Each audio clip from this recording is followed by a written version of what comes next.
최신 프로세서가 탑재된 스마트폰. 광고에서는 사상 최강의 성능이라고 자랑합니다. 벤치마크 점수는 역대급입니다. 그런데 막상 사용해보면요. 앱을 여러 개 켜놓고 전환할 때마다 다시 로딩되고 카메라 버튼을 눌렀을 때 1초, 2초 기다려야 하고 AI 사진 보정을 돌리면 한참을 멈춰 있습니다. 이게 최강의 프로세서라고? 여러분, 혹시 이런 생각 해보신 적 있나요? 내 폰 CPU가 구형이라 느린 건가? 다음엔 최신 프로세서 폰으로 바꿔야지. 잠깐만요. 오늘 제가 말씀드릴 이야기는 여러분이 지금까지 믿어왔던 스마트폰 성능에 대한 상식을 완전히 뒤집을 겁니다. 진실은 이겁니다. 스마트폰 속도를 결정하는 건 CPU가 아닙니다. 놀라셨나요? 여러분이 매일 느끼는 그 답답함, 앱 전환할 때 그 지연, AI 기능 쓸 때 그 멈칫거림 현상, 그 모든 건 CPU의 문제가 아니라 메모리의 문제입니다. 오늘 이 영상에서는 다음 스마트폰 혁명의 중심에 있는 두 가지 기술에 대해 이야기하려 합니다. LPDDR6, UFS5 들어보셨나요? 아마 대부분은 처음 들으셨을 겁니다. 하지만 2026년 여러분이 다음 스마트폰을 고를 때 이 두 단어가 CPU 이름보다 더 중요해질 겁니다. 왜냐하면 이것들이야말로 여러분의 스마트폰 경험을 근본적으로 바꿀 진짜 혁신이기 때문입니다. 그럼 지금부터 여러분이 알고 계셨던 상식을 하나씩 깨드리면서 진짜 이야기를 시작해 보겠습니다. 제1장, 우리가 매일 느끼는 한계들. 자, 일단 여러분의 지금 스마트폰을 한번 떠올려 보세요. 아침에 일어나서 폰을 켭니다. 인스타그램 확인하고 이메일 보고 카톡 답장하고 유튜브 영상 하나 보다가 갑자기 길 찾아야 해서 지도 앱 켜고 다시 유튜브 돌아가 보면 안타깝게도 영상이 처음부터 다시 로딩됩니다. 아, 뭐야 또? 이거 익숙한 상황이죠. 또 다른 상황을 만나볼까요? 친구랑 맛집에서 음식이 나왔습니다. 재빨리 카메라 앱 켜서 찍으려는데 앱이 실행되는 데만 1에서 2초. 찍고 나서 AI 보정 돌리면 또 3에서 4초. 그 사이에 음식은 식고 분위기는 깨지고 혹은 이런 경험도 있을 겁니다. 게임 하나 실행했는데 로딩 시간이 무려 30초. 요즘 게임 다 이렇게 오래 걸리나? 아니면 스마트폰으로 영상 편집하다가 앱이 그냥 팅 하고 꺼져버리거나. 우리는 이런 상황을 너무 당연하게 받아들이고 있습니다. 폰이 좀 오래되시니까 동시에 너무 많은 걸 돌리니까 메모리 용량이 부족한가? 하지만 진짜 문제는 다른 곳에 있습니다. 이 모든 현상의 공통점이 뭔지 아세요? 데이터가 이동하지 못하고 있다는 겁니다. 여러분의 CPU는 멀쩡합니다. 엄청나게 빠릅니다. 초당 수십억 번의 계산을 할 수 있습니다. 그런데 왜 느릴까요? 이유는 간단합니다. CPU가 필요한 데이터를 제때 받지 못하고 있기 때문입니다. 앱을 다시 로딩하는 건 CPU가 느려서가 아니라 램에서 앱 데이터가 날아갔기 때문입니다. 카메라 앱이 느린 건 카메라 센서의 문제가 아니라 저장 장치가 사진 데이터를 빨리 쓰지 못하기 때문입니다. 게임이 오래 로딩되는 건 그래픽 처리 능력이 부족해서가 아니라 저장 장치에서 게임 파일을 불러오는 속도가 느리기 때문입니다. 한마디로 정리해보면 여러분의 스마트폰은 연산이 부족한 게 아닙니다. 데이터 이동이 부족합니다. 이게 바로 오늘 우리가 이야기할 메모리 병목 현상입니다. 제2장, 스마트폰의 진짜 병목은 메모리. 자, 이제부터가 중요합니다. 메모리 병목을 이해하려면 스마트폰 안에서 데이터가 어떻게 움직이는지 알아야 합니다. 비유를 하나 들어볼게요. CPU는 당신의 두뇌입니다. 엄청나게 빠르게 생각하고 판단합니다. 램은 당신의 책상입니다. 지금 당장 작업하는 것들을 펼쳐놓는 공간입니다. 저장 장치는 당신의 창고입니다. 나중에 쓸 물건들을 보관해두는 곳이죠. 이제 상황을 하나 상상해 볼까요? 여러분이 보고서를 작성하고 있습니다. 책상인 램에는 펼쳐진 문서가 있고 두뇌인 CPU는 빠르게 내용을 검토하고 있습니다. 그런데 갑자기 다른 작업을 해야 합니다. 이메일을 확인해야 해요. 책상이 넓으면, 즉 램이 크면 보고서를 그대로 두고 옆에 이메일을 펼쳐놓을 수 있습니다. 하지만 책상이 좁으면, 즉 램이 작으면 보고서를 접어서 창고인 저장 장치에 넣고 이메일을 꺼내와야 합니다. 다시 보고서 작업으로 돌아가려면 창고에서 다시 꺼내와야 하죠. 이게 바로 앱이 다시 로딩되는 이유입니다. 문제는 여기서 끝이 아닙니다. 창고에서 물건을 꺼내오는 속도도 중요합니다. 아무리 책상이 넓어도 창고가 멀리 있고 문이 좁으면 물건 가져오는데 시간이 걸립니다. 이게 바로 앱 실행 속도, 파일 저장 속도가 느린 이유입니다. 여기서 더 중요한 사실이 있습니다. 책상과 창고를 오가는 속도입니다. 책상이 아무리 넓어도 창고가 아무리 커도 데이터가 빠르게 오갈 수 없다면 두뇌인 CPU는 그저 기다릴 수밖에 없습니다. 이게 바로 최신 프로세서를 탑재한 스마트폰도 버벅이는 진짜 이유입니다. 현재 대부분의 스마트폰은 LPDDR4 또는 LPDDR4X램을 사용합니다. 초당 약 17에서 19GB의 데이터를 전송할 수 있죠. 저장 장치는 UFS 3.1이나 4.0을 씁니다. 초당 약 4에서 5GB의 속도입니다. 이 정도면 빠른 거 아니냐고요? 지금까지는요. 네, 충분했습니다. 그런데 문제는 스마트폰이 하는 일이 너무 많아졌다는 겁니다. AI가 사진을 실시간으로 보정하고 음성 인식이 즉시 텍스트로 바뀌고 번역이 눈 깜빡할 사이에 이루어지고 8K 영상을 촬영하고 편집하고 고사양 게임을 돌립니다. 이 모든 게 엄청난 양의 데이터를 빠르게 움직여야 하는 작업들입니다. 그리고 지금의 메모리 속도로는 이걸 감당하기 버거워지고 있습니다. 그래서 우리는 새로운 차원의 메모리가 필요합니다. 바로 여기서 LPDDR6와 UFS 5.0가 등장합니다. 제3장 차세대 메모리의 등장 LPDDR6와 UFS 5.0 자, 이제부터가 진짜 흥미로운 부분입니다. LPDDR6는 책상이 2배로 넓어진다. 먼저 LPDDR6부터 이야기해볼까요? 숫자만 보면 지루할 수 있으니 실제 의미로 설명해드리겠습니다. LPDDR5X가 초당 약 17에서 19GB를 전송한다면 LPDDR6는 초당 32GB를 전송합니다. 거의 2배죠. 2배면 뭐가 달라지는데? 이렇게 생각해보세요. 지금까지 여러분의 책상에는 문서를 펼쳐놓을 공간이 하나였습니다. 한 번에 하나씩만 작업할 수 있었죠. 이제 LPDDR6는 2개의 독립적인 작업 공간을 제공합니다. 기술적으로 말하면 2비비트 서브 채널 2개가 독립적으로 작동한다는 건데요. 쉽게 말하면 동시에 2가지 일을 할 수 있게 된 겁니다. 예를 들어볼까요?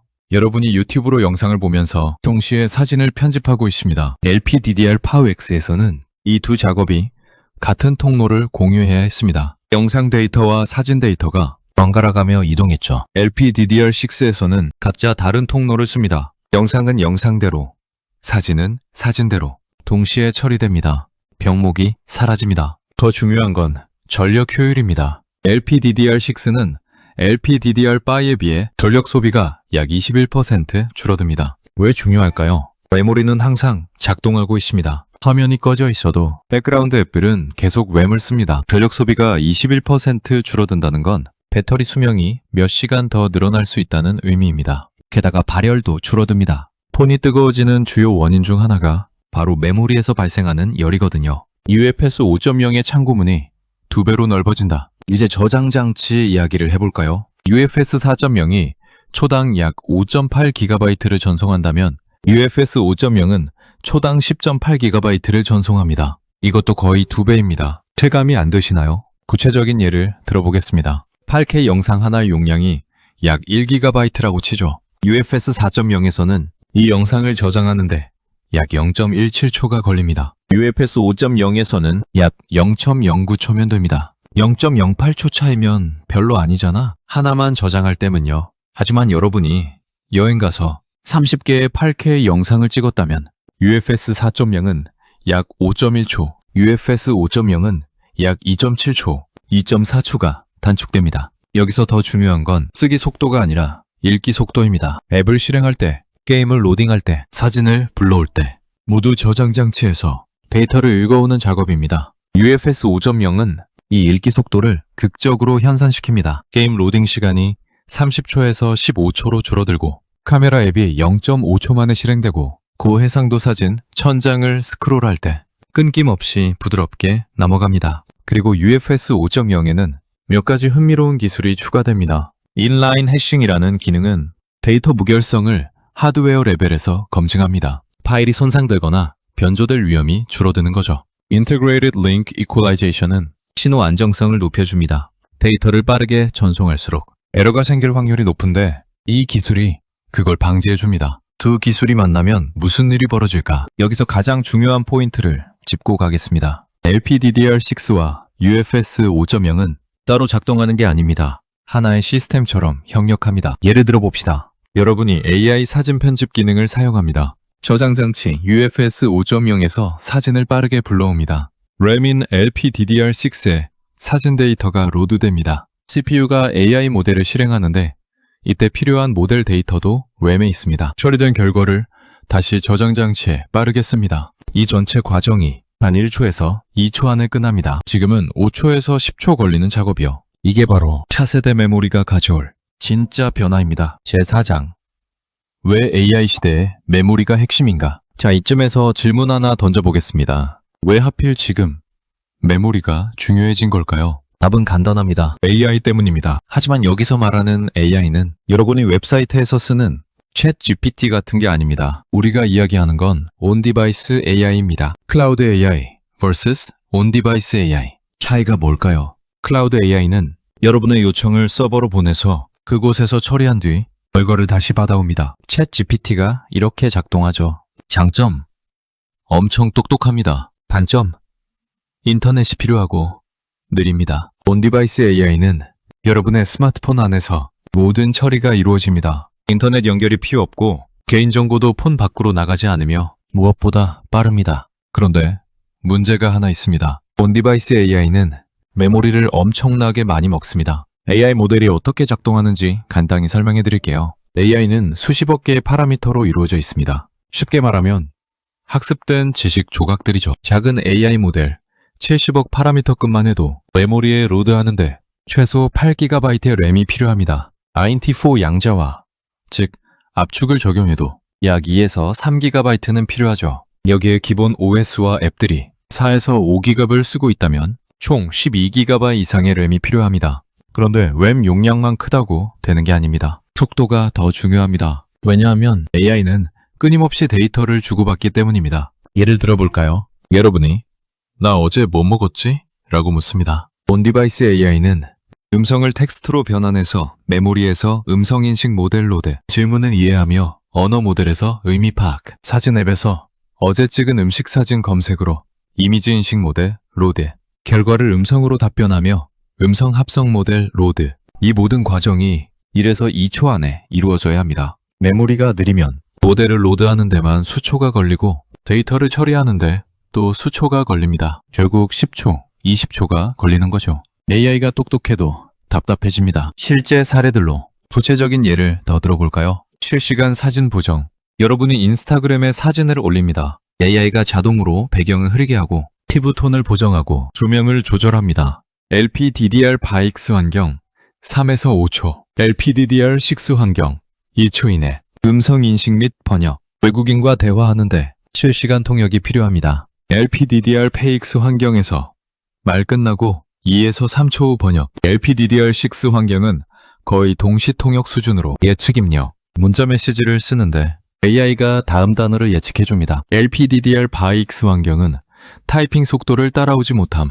LPDDR6 환경은 타이핑보다 빠르게 예측. 이 차이가 일상에서 체감되는 차이입니다. 더 중요한 건 앞으로 AI 기능이 더 많아진다는 겁니다. 삼성의 갤럭시 AI, 구글의 제미나이 나노, 애플의 애플 인텔리전스 모두 온디바이스 AI를 기반으로 합니다. 그리고 이런 기능들은 2025년, 2026년으로 갈수록 더 복잡해지고 더 많은 메모리를 요구할 겁니다. 결국 메모리가 AI 시대 스마트폰의 진짜 경쟁력이 되는 거죠. 제5장 속도를 넘어서 경험의 변화. 자, 여기까지 들으신 분들 중에 이렇게 생각하실 수도 있습니다. 그래, 빨라지는 건 알겠어. 근데 그게 그렇게 중요해? 네, 중요합니다. 왜냐하면 속도가 빨라지면 질적으로 다른 경험이 가능해지기 때문입니다. 로딩이 사라지는 세상. 한 가지 실험을 해볼까요? 지금 여러분의 폰에서 가장 무거운 게임을 실행해보세요. 로딩 화면이 얼마나 오래 나오나요? 20초? 30초? 그 시간 동안 뭐 하세요? 그냥 기다리죠. 이제 상상해보세요. 로딩 시간이 3초로 줄어든다면 단순히 기다리는 시간이 줄어드는 게 아닙니다. 로딩이라는 개념 자체가 사라집니다. 게임을 켜자마자 바로 플레이할 수 있고 앱 간 전환이 즉각적이고 사진 앱에서 1만 장을 스크롤해 한 장도 로딩 없이 부드럽게 넘어갑니다. 이게 단순한 속도 향상일까요? 아닙니다. 사용 방식 자체가 바뀝니다. AR과 VR이 진짜 시작됩니다. 증강현실, AR과 가상현실, VR 이야기를 해볼까요? 지금까지 AR, VR이 왜 주류가 되지 못했을까요? 기술이 부족해서가 아닙니다. 경험이 끊기기 때문입니다. AR로 가구를 배치해보는 앱을 쓰는데 카메라 화면이 뚝뚝 끊기거나 3D 모델이 느리게 로딩되면 몰입이 깨집니다. VR 게임을 하는데 화면이 0.1초라도 지연되면 멀미가 납니다. AR, VR은 지연이 20ms 이하여야 제대로 된 경험을 줄 수 있습니다. 20ms요. 0.02초죠. 이건 CPU만 빨라서 되는 게 아닙니다. 데이터가 그 속도로 움직여야 합니다. LPDDR6와 UFS 5.0이 바로 이 지연을 크게 줄여줍니다. 결과적으로 AR, VR이 일상적인 도구가 될 수 있습니다. 쇼핑할 때 옷을 가상으로 입어보고, 인테리어 할 때 가구를 미리 배치해보고, 교육 콘텐츠로 역사적 장면을 직접 체험하고, 이 모든 게 메모리 속도 덕분에 가능해지는 겁니다. 고해상도 미디어의 새로운 차원.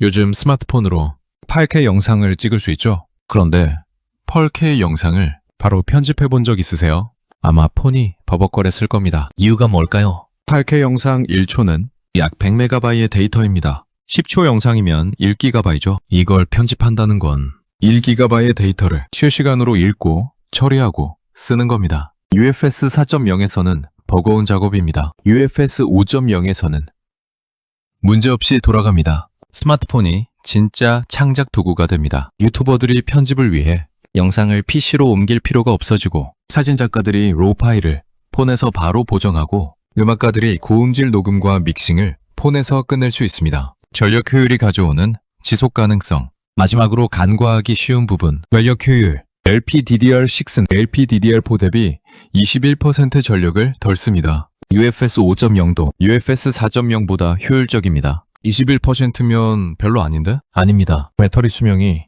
하루에서 하루 반으로 늘어날 수 있습니다. 게다가 발열이 줄어들면 CPU도 더 오래 높은 성능을 유지할 수 있습니다. 지금은 폰이 뜨거워지면 성능을 의도적으로 낮추거든요. Summer Throttling 이라고 하죠. 메모리에서 발열이 줄어들면 이 문제도 완화됩니다. 결국 같은 배터리 용량으로 더 오래, 더 빠르게 쓸 수 있는 거죠. 그리고 이건 단순히 사용자 편의의 문제가 아닙니다. 환경 문제이기도 합니다. 배터리가 오래가면 충전 횟수가 줄어들고 폰 교체 주기도 늘어날 수 있습니다. 지속 가능성이라는 관점에서도 메모리 효율은 중요합니다. 제6장.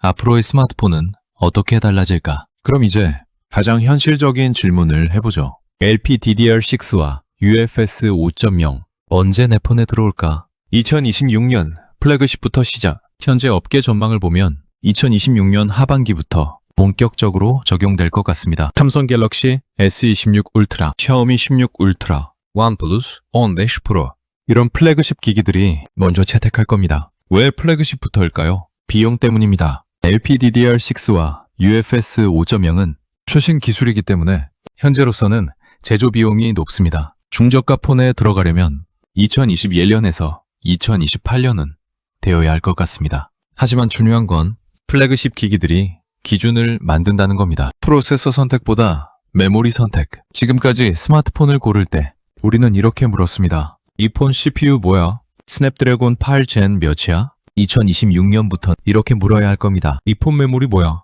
LPDDR6 지원해? UFS 5.0은 들어있어? 왜냐하면 체감 성능 차이가 프로세서보다 메모리에서 더 크게 느껴질 테니까요. 예를 들어볼까요? 폰 A, 스냅드래곤 8 젠 5, LPDDR PMIX, UFS 4.0, 폰 B, 스냅드래곤 8 젠 5, LPDDR6, UFS 5.0 같은 프로세서지만 실제 사용 경험은 완전히 다를 겁니다. 랩 실은 속도, 멀티태스킹 능력, AI 기능 반응 속도, 배터리 수명 모든 면에서 폰 B가 우월합니다. 스펙표가 아닌 체감의 더 중요한 변화는 우리가 폰을 평가하는 방식입니다. 지금까지는 스펙표를 봤습니다. 벤치마크 점수를 비교했죠. 하지만 앞으로는 실제 사용 시나리오가 중요해집니다. AI 사진 보정이 몇 초 걸려? 앱 쉽게 켜놓고 전원할 때 재실행되지 않아?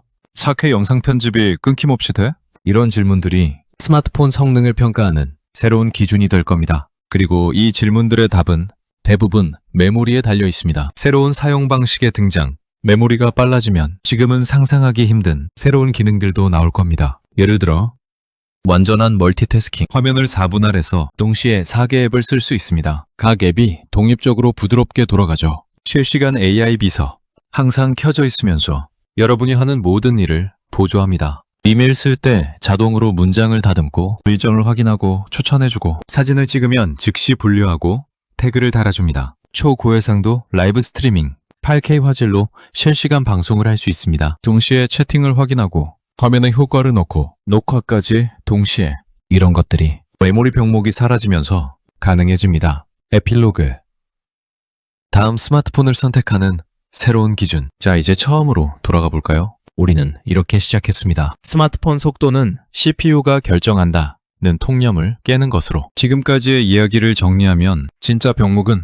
메모리였습니다. CPU가 아무리 빨라도 데이터가 제때 도착하지 않으면 그저 기다릴 뿐입니다. 램이 충분히 빠르지 않으면 멀티태스킹은 끊기고 AI는 답답해집니다. 저장 장치가 느리면 앱 실행이 지연되고 환작 작업은 버거워집니다. 그래서 우리는 LPDDR6와 UFS 5.0이라는 차세대 메모리를 기다리고 있습니다. 이 기술들은 단순히 숫자가 커지는 게 아닙니다. 스마트폰 사용 경험을 근본적으로 바꿉니다. 로딩이 사라지고 AI가 즉각 반응하고 AR, VR이 일상이 되고 창작 도구로서의 가능성이 열립니다. 여러분의 다음 선택. 그럼 이제 질문 하나 드리겠습니다. 다음에 스마트폰을 바꾸실 때 무엇을 보시겠습니까? 프로세서 이름, 카메라 화소수, 화면 크기. 이제는 이것도 보셔야 합니다. 이 폰은 LPDDR6를 지원하나? UFS 5.0이 들어있나? 2026년이 되면 플래그십 폰들이 이런 스펙을 자랑할 겁니다. 그때 여러분은 그 의미를